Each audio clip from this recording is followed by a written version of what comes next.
7 ദിവസം ഒരാള് 7 ദിവസം തുടർച്ചയായി 786 തവണ ബിസ്മില്ലാഹിർ റഹ്മാനിർ റഹീം എന്ന് പറഞ്ഞിട്ട് അവൻ 2 കൈകളും ഉയർത്തി ദുആ ചെയ്താൽ അവന്റെ മുറാദ്, അവന്റെ ആഗ്രഹം അത് അല്ലാഹു തആല വീട്ടിൽ കൊടുക്കുമെന്നാണ്.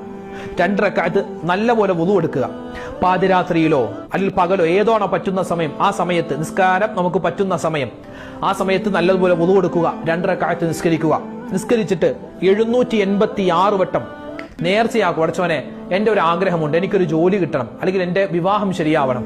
അതിന് റബ്ബേ, ഞാനിതാ 786 തവണ ബിസ്മില്ലാഹിർ റഹ്മാൻ റഹീം എന്നുള്ള പുണ്യമായ വചനം 7 ദിവസം ഞാൻ ഇതാ നേർച്ചയാക്കി ചൊല്ലാൻ കരുതിയിരിക്കുന്നു എന്ന് മനസ്സിൽ കരുതിയിട്ട് 7 ദിവസം തുടർച്ചയായി 786 തവണ ബിസ്മില്ലാഹിർ റഹ്മാൻ റഹീം എന്നുള്ള ആ ഒരു പുണ്യമായ വചനം നമ്മൾ പറയുക. പറഞ്ഞിട്ട് നല്ലവണ്ണം ദുആ ചെയ്യുക. ഇൻഷാ അല്ലാഹ് ആ ബിസ്മിയുടെ ബറക്കത്ത് കൊണ്ട് നമ്മൾ ആഗ്രഹിച്ച ആ ഒരു